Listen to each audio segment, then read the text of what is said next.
Lightning like Steve McQueen. I'm in the fast lane when the light turns green. And I built tough, I ain't nothing but grit. Cause I made rugged blood, sweat, and spit.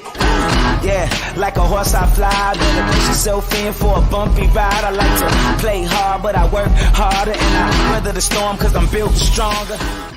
What is up, ladies and gentlemen? We are back. We are live. It is the Freight Coach Morning Show, the top morning show in transportation, coming to you guys every single weekday, 8:30 a.m. Pacific, 10:30 Central, to break down some industry headlines, and most importantly, provide some actual insight into what you can do with all of this information. If this is your first time tuning in, welcome. This is the real side of freight, ladies and gentlemen. And what do I mean by that? I mean, I only speak to transportation professionals on this show, you guys. Whether it's this one or my twice a week long form podcast, you guys, I only want to speak to the individuals who have done what you're looking to do or who are currently doing what you're trying to achieve, so we can put the right information out there that you can apply, utilize, and see a meaningful difference in your business and your life. It's one of the many reasons why I proudly fly this American flag behind me every single day. A, we're the greatest nation on earth, but B, I'm living my American dream, and I want to help each and every one of you live yours as well. Let me see here. It looks like I'm having some camera issues. We're going to keep rolling though, like we always do. And we will make this stuff happen. I will try and get that up and running. As always, you guys, before I do have a guest, we're going to talk to my friend, Mr. James Courier here with Finlock. We're going to get him up in a second. But before I do anything else, you guys, as always, I got to give a shout out to my friends over at VHub. You guys, vhubapp.com. Whether you're a broker, carrier, or a shipper, we all need access to trailers. And the best part about it, you get paid to move these trailers, you guys. That's right. That's on top of the revenue that you can get by loading these trailers out. So what they're working on right now, you guys, is they have trailers available. They got a bunch of them over in Stoughton, Wisconsin, needing to get over to Milton, Ontario, you guys. And you get $350 US per trailer on this. And with this in particular, you guys, you can create a drop trailer pool, or you can offer power only as a sales solution to your customers. Because, you know, at the end of the day, you guys, you can reposition these trailers into the Chicago market. They just got to end up over in Toronto, in the GTA, as they call it. They also have a bunch of trailers out in San Diego needing to go to multiple locations throughout the United States, you guys. And it goes anywhere from $1,100 to $2,200 per trailer, you guys. Yes, you heard that right, per trailer. They're going everywhere from North Carolina, Georgia, Arkansas, Texas, New Jersey, Minnesota, Kentucky, you name it, you guys, it's literally everywhere. And they also have Paragould, Arkansas, needing to get up to Mississauga, Ontario. So hit them up, you guys, vhubapp.com. My friends Zach Lonergan and Stacy Steen, they'll be in the audience. Just do me a favor, let them know that the Freight Coach sent you. All right, I'm going to bring my friend James up here. And James, you know what the irony is of my camera going out here is the fact that we were just talking about how much I have a face for radio, and it just kind of plays right into it. Yeah, the feeling is mutual. I think we're grouped in the same category there. Apparently today they said that there can only be one man with a stellar beard who's going to be on this live stream today. Well, I'm not sure who you're expecting, but I'm looking forward to seeing him. Oh, that's funny. Tracy St. Clair, she's watching over on YouTube. You guys, and I've been told that YouTube has the best quality stream when it comes to the video and the audio portion of it. If you guys want to jump over there, just look for the Freight Coach. April Maroney, good morning to you. Let's get that business. Sonny Sharma, orange shirt gang. Let's get it. And Freight moving on a Tuesday morning. Yeah, so we're gonna roll. James, you've been on this show a couple of times, and you know just as well as anybody out there that things never go according to plan. But we're here, and we're just gonna make it work at the end of the day. This is very apropos for a freight show. Yeah, it really is, right? You know, the equipment is not working, and I don't know why. And you guys, as I've always done in any, like, this is just the reality of business and life, right? Like, I'm not going to stop because this is happening. The audio works, the stream's still working. So we're just going to make this stuff work. I wish it was a perfect world scenario every single time that I went live or every single time that I did anything. And it's just not the case. So we're going to roll with this. Jolly, I think you're at the point now, much like a trucking company, once you surpass 10 or 15 trucks, you might need an operations manager. I know. I am right there with you, bud. You know, what's funny is I literally just released. Thank you, Andrew Teal. Is should I try turning it off and on again at the same? Clever. I like that. Yeah, we'll give that a shot here in a second. But no, man, I think that it's very much in line with what I did a podcast on that I released this morning. It's just like, how do I buy back my time? And it's like expanding your business and everything. And it's kind of relative to the topic that we're going to be talking about today here, right? And it is because it's like, I mean, you're right, man. I'm at that point where it's like I need to have somebody here to assist with all of this to make sure everything's up and running. And this wasn't like the camera wasn't working, guys, because James and I were talking. It just stopped. We see this kind of issue all the time, particularly with smaller trucking companies that want to grow into medium and large size trucking companies, trying to get the owner, the CEO, the president to remove him or herself from that mentality where they want to be in the truck and turning tires if need be, to the point where they should be in the office and taking on more of a managerial role. It's not dissimilar from what you're going through right now. It happens, man. It happens. So, dude, what's going on out in your world, James? So, for those of you who don't know, James is with Finlock, and he's been on the show a bunch of times. James is one of those individuals that I reach out to a lot of, in regard to kind of get like a pulse for where things are. And, because I think that no matter what, I'm a firm believer of this, you guys. And if you follow my content, you're not going to be surprised by this. But like, no matter what this situation, you just got to start, right? Like if you want to go into business, go into business. There's people out there that will work with you no matter what headlines are out there, what information you see. I'm a firm believer that you just got to run. If you want to do something, start right now. It doesn't matter, because there's never a perfect scenario where it's going to be like, hey, everything's just going to work out.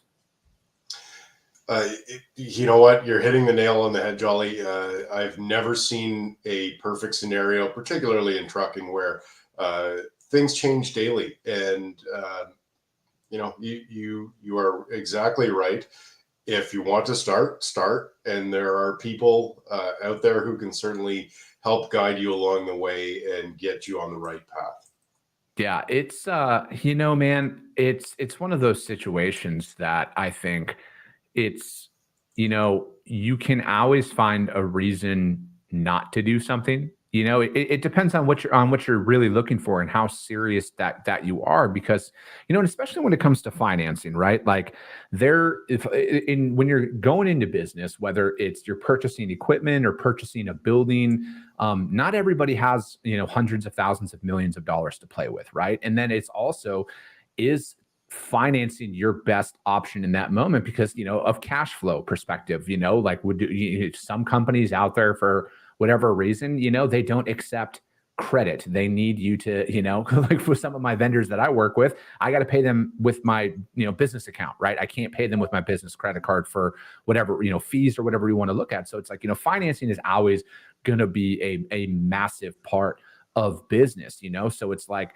when you're going in there and you're looking to buy a new truck or buy a new trailer or buy a fleet of trailers or whatever that looks like, having, knowing how to set yourself up for success in that aspect of it, I think is very crucial. And, again, my whole philosophy on a lot of stuff that we talk about is there is no playbook to entrepreneurship. Right, James, but it's more along the lines of is it's identifying the right partners that are there for you, pun intended, in the long haul, and looking at things of no matter what the market's doing or how things are progressing, you're needing to want to grow and scale. Like I'm in the mindset right now where it's like, with the market being what it is, man, I'm all offense, right? Like I don't believe in playing defense in business ever, right? Like I'm always about offense. All of the above are good points, Chris. You are right again, as always. There is no perfect time to start in any business, and there is no absolute 100% guaranteed success, no matter when you start. I've read lots of the books.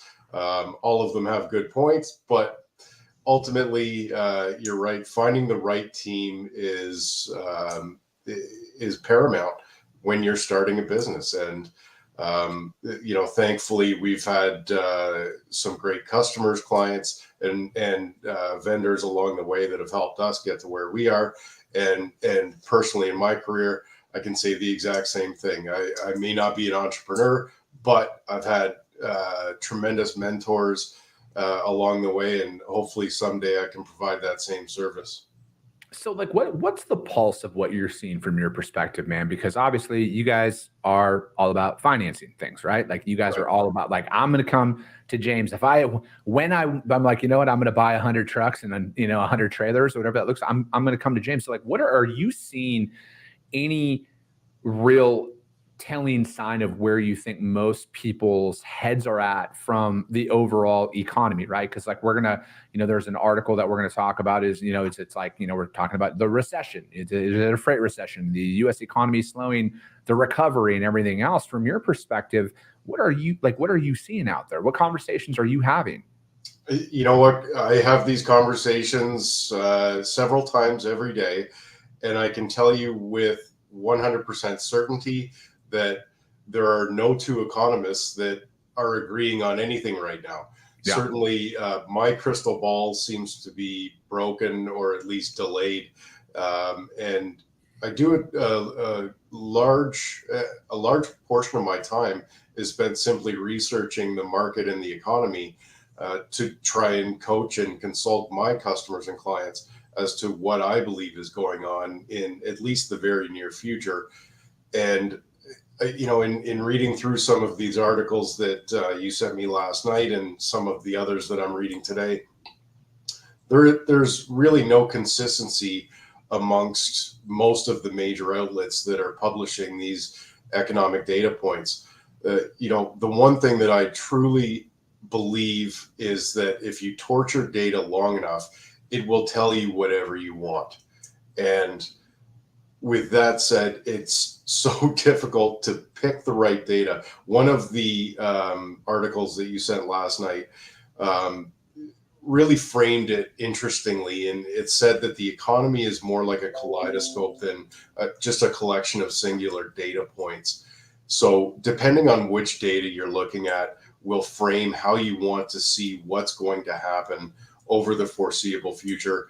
And your guess would be as good as mine as to what's going to happen.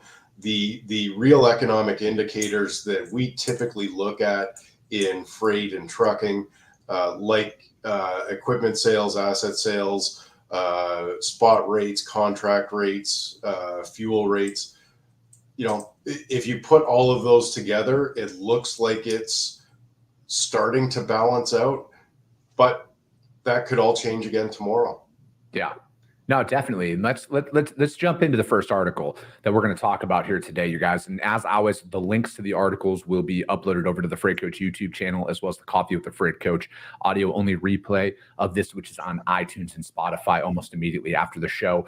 The first one, you guys, is from Fleet Owner, fleetowner.com, and it is rolling recession in U.S. economy slows trucking recovery. Trucking companies typically prefer to keep things rolling. Recessions, it turns out, are a painful exception. Paul Lee, who's from the Institute of Supply Management, Director of Research and Analytics, reviewed the concept of a rolling recession, in which many experts say the U.S. Is mirrored, and has explained why it's a pernicious problem, during the National Tank Truck Carriers 2023 annual conference. This isn't a good thing because it means different sectors of the economy are going through a recession at different points, and you don't see the overall cooling you need to get inflation to come down, he said. What you see is a pain rolling through the economy, and until we start to cool off a little bit more, we won't be finished with government intervention in financial markets. The prospect of further interest rate hikes by the Federal Reserve certainly is unpleasant, but it's unsurprising to carriers already dealing with the freight recession that have left market conditions at or near the bottom, said Avery Weiss, who's an FTR Vice President of Trucking.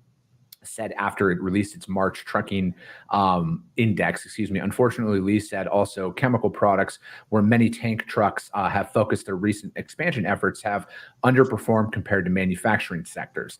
So it's like, how are you, like looking at that? Like if I'm out there in a certain freight segment, like, are you guys looking at that? Like if I specialized in, they're talking about tankers right here, and I came to you about that, are you looking at that specific niche and like where the market's performing from that perspective? Are you looking at like customer contracts, like, hey, what can you bring to me that shows that verifiable revenue? Because that's one thing that in my business, if I'm out there ever exploring financing, or hell, even looking for a line of credit at the end of the day, just to establish a better looking bit portfolio of my business that shows that, hey, I have a better credit rating.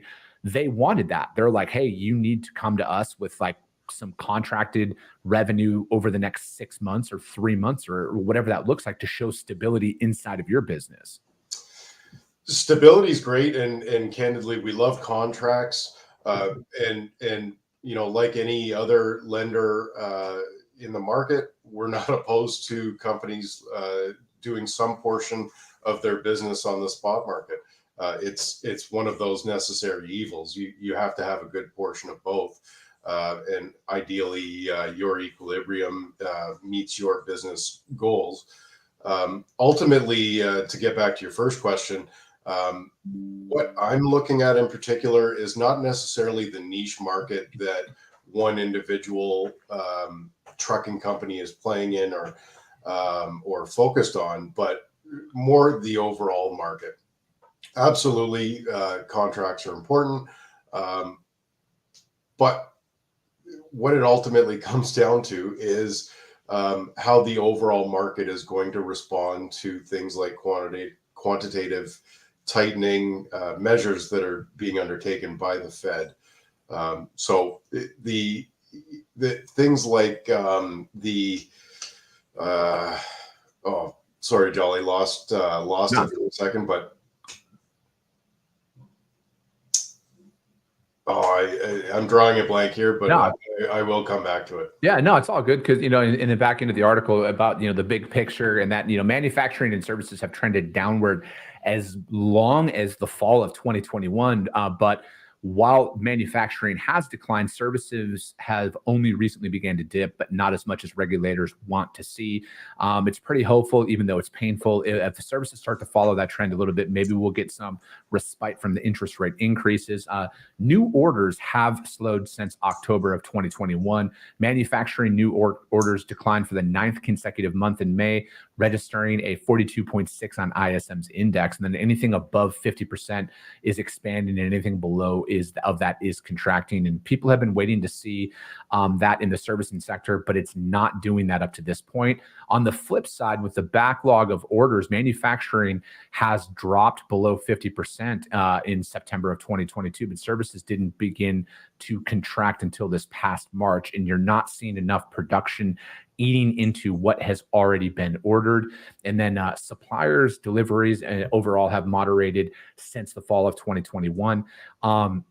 And then when we get into a recession, it goes on to say that we'll see both of these sectors below 50%. And typically what happens is, if we hit a recession and that they've been below the black line for a couple of months, but the recession people thought was coming the first half of the year didn't materialize. And, so it's like, thinking about that though, as you're going into it, because it's like you see there's some drastic shifts right now in orders of equipment as a whole, right? Like it seems like it's a month by month thing where you're like, oh, it's up 16%. Oh shit, it dropped 30% and everything else. And I think that out of all the articles that I break down, James, it's like it doesn't ever really have the correlation of the fact that there has been a backlog of orders for a very long time. And it's like and then the little things that I pick out is the OEMs are like, hey, we're releasing more orders for later on this year. And then it's like, oh, boom, your orders might be up in the month of,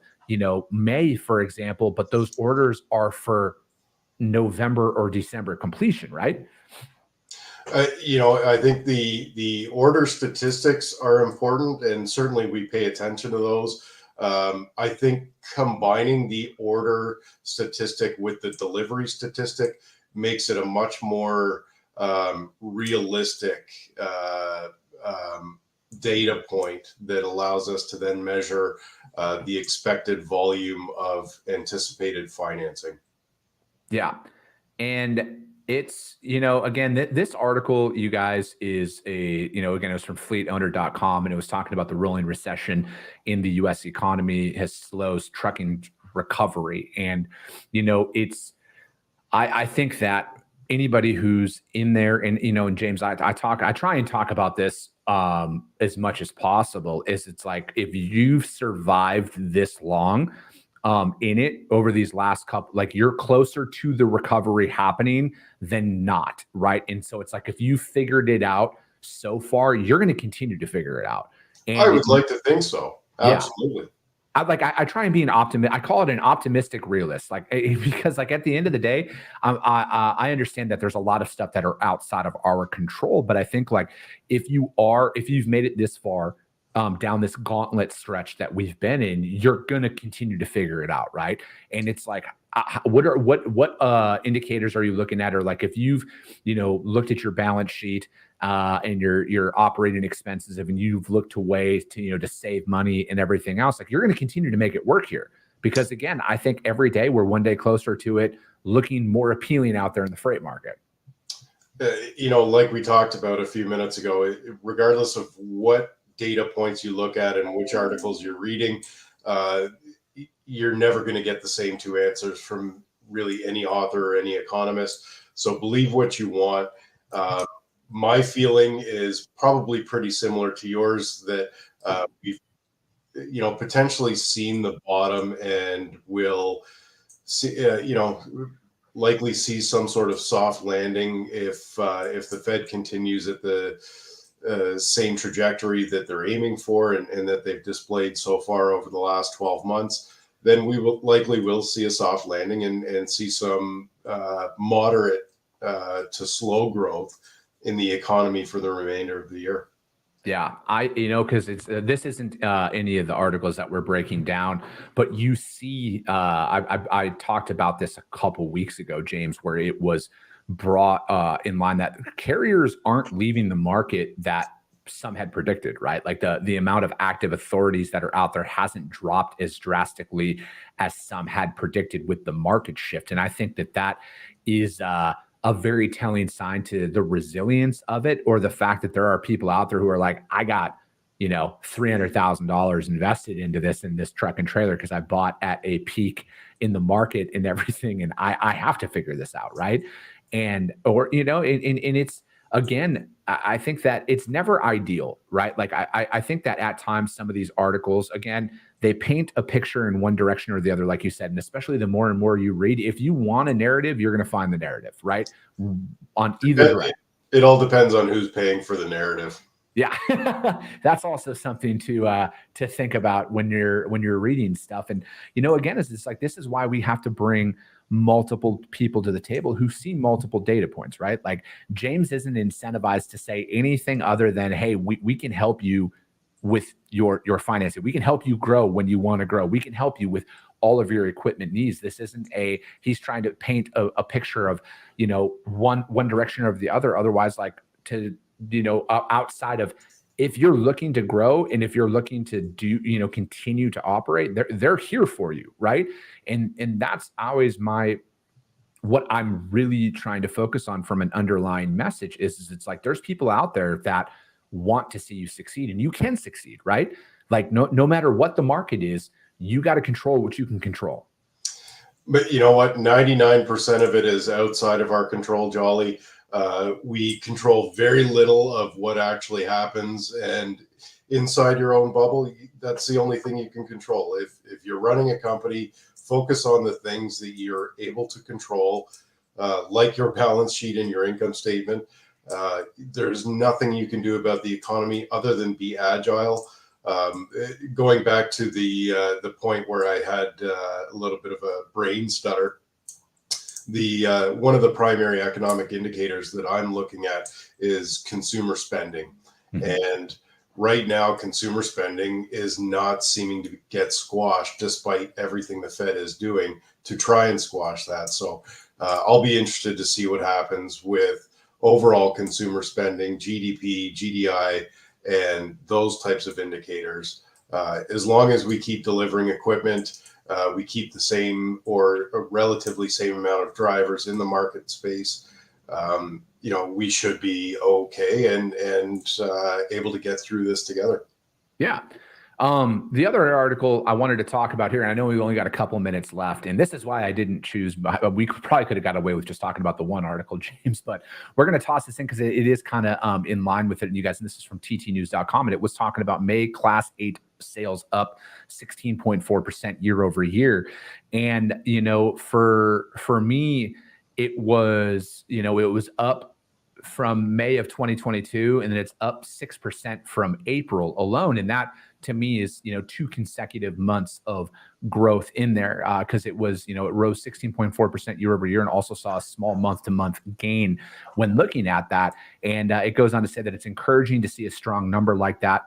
Came from Stephen Tam, who's the ACT Research Vice President. The fact that we had some luck, I guess, in increasing production rates and actually getting some units out there to be delivered to customers is certainly a positive or an encouraging development in the industry after the year that we had last year.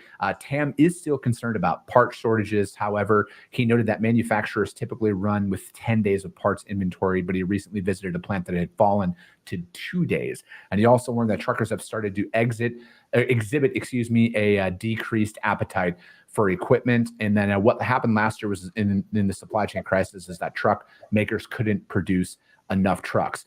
Have you seen a decreased appetite for equipment out there from your perspective, James? Like what are you seeing from there? I think the best term that I can use is conservative optimism when it comes to truck and trailer orders right now, Jolly. We're certainly not seeing a decrease in the orders and the anticipated orders. What we are seeing is indecisiveness when it comes to placing new orders, and an indecisiveness when it comes to what truckers are going to do with assets once they start to arrive. So the planning is going on, and contracts are in place today for the anticipated equipment. Maybe the contracts aren't in place a year from now. That's the uncertainty that you run into in trucking. When we have such a large delay in delivering equipment, the contracts are often not overlapping with the delivery of the equipment. So that's absolutely a difficult point that we have to deal with. And the reality is that things change so much in trucking that you have to be agile and learn how to manipulate your company to match the market, not the other way around.